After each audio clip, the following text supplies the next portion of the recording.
You're like my only real friend, Sara. Everyone at my new school pretends they like me because my mom writes the midnight books, you know.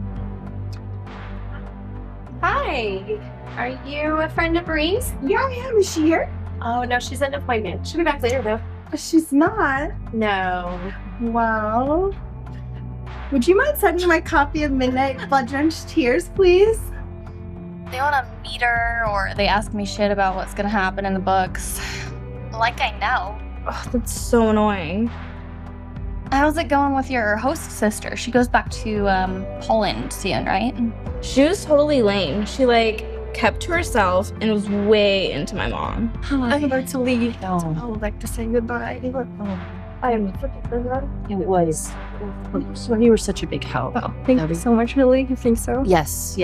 You were really helpful helping me move all that stuff to the gallery. Just really, it's just lovely to have you here. I would love to be back.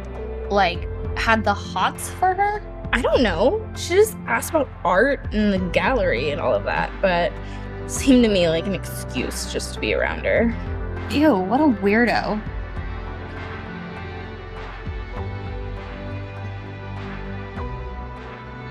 I have to go in a minute. I have an appointment with a healer. It's like a shrink for hippies. Maybe the healer will rub crystals all over you. Hi, I have some proposals and slides for Dana Pasquale. She had to take some to the airport last minute, but she told me to take your samples and she'll be able to call you tonight.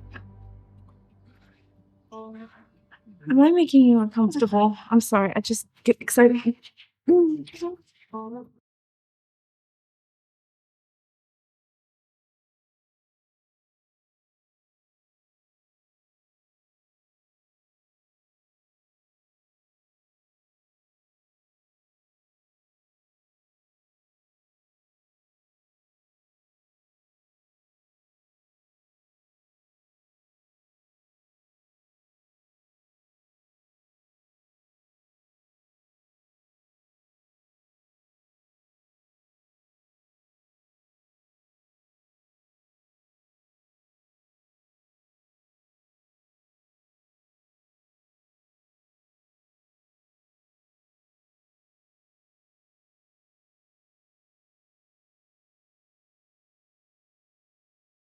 Viewed as a whole, this film unfolds as a mosaic of women's lives intersecting across institutions: family, art, prison, recovery, mentorship.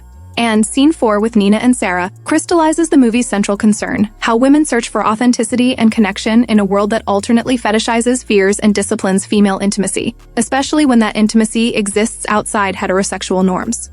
The encounter between Nina, a controversial artist, and Sara, the gallery owner's daughter, is deliberately uneasy and emotionally charged rather than titillating. And that discomfort is precisely the point. It mirrors the broader social unease around women who express desire, curiosity, or creative intensity without apology.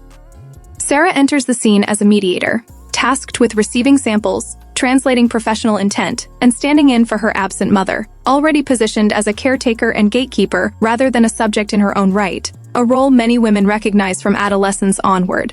Nina arrives carrying not only her art, but her volatility, her urgency, and her unresolved struggles. And the film frames her not as a seductress, but as a woman whose creativity and compulsions are entangled, whose inability to self-regulate reflects a culture that alternately rewards and punishes excess in women depending on whether it can be commodified.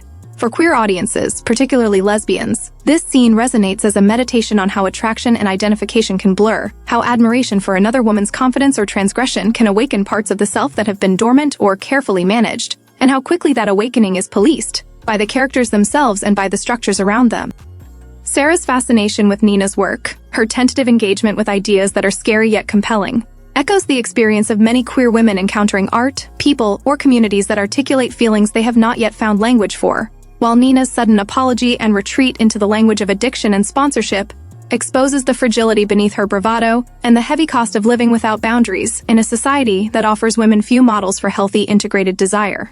Importantly, the film refuses to romanticize this moment. Instead, it situates it within a continuum that includes the prison scenes, the mentorship between Sin and Nikki, and the restrained longing between Dana and Misha, suggesting that whether in a living room, a gallery, or a correctional facility, women are negotiating the same fundamental question: how to be seen without being consumed or punished. Prison, in this context, is not an outlier, but an extreme version of the same logic, a place where women's bodies and choices are explicitly controlled and where queer connections are both intensely meaningful and deeply scrutinized, which helps explain why prison narratives often attract queer critique and empathy. Lesbians and other queer women recognize in these stories the familiar pattern of being told that their bonds are either dangerous or trivial, never simply human. And the film's intercutting of domestic, artistic, and carceral spaces underscores how that pattern operates across class and circumstance. Nina's admission of addiction and her need to call a sponsor reframes what could have been read as predatory or scandalous into a moment of self-awareness and crisis, inviting viewers to consider how women's expressions of need are often pathologized rather than supported, and how queer women in particular are pressured to justify their feelings through narratives of trauma, illness, or dysfunction in order to be taken seriously. Sara's quiet reaction, her overwhelm, speaks to the burden placed on young women to absorb others' chaos while suppressing their own responses, a dynamic that resonates with women who grew up learning to be accommodating before they learned to be honest. Across the film, moments like this accumulate into a broader critique of visibility. Women are allowed to be seen as long as they remain legible within existing frameworks. Patient and doctor, mentor and mentee, artist and curator, mother and daughter. But the moment those roles slip and something more ambiguous emerges, anxiety rushes in to restore order. For queer women, that anxiety is familiar, rooted in a history of being told that their connections are inappropriate, excessive, or simply too much, a message echoed in Nina's final word, too much, which reads less as a personal judgment than as a cultural refrain. Yet the film does not end in despair. Instead, it insists on the value of these fraught encounters, suggesting that even moments of misalignment or withdrawal contribute to self-knowledge and the slow process of becoming visible to oneself.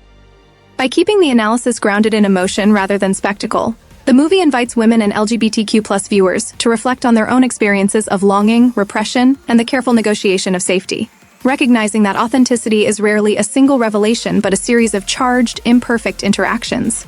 In connecting the art world's flirtation with transgression to the prison system's overt punishment of deviation, the film offers queer social commentary on how society manages women who do not conform, revealing that the same discomfort underlies both admiration and condemnation.